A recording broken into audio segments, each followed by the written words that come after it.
अस्सलाम वालेकुम गाइस, आज हम माश की दाल की रेसिपी बना रहे हैं। आपको कैसी दिखी कमेंट्स में फर्स्ट माश की दाल ले लेकर इसको धो लेना चाहिए। 1 चमचा अदरक लहसुन पेस्ट,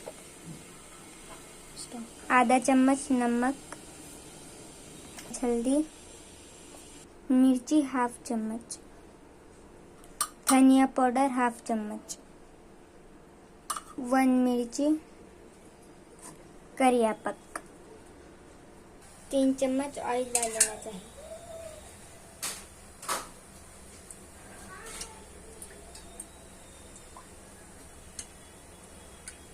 प्याज डाल लेना चाहिए। गोल्डन कलर लाइट, ये देखिए गाइस, गोल्डन कलर आना चाहिए। प्याज ऐसी हो गई है गाइस, मिक्स कर लेना चाहिए।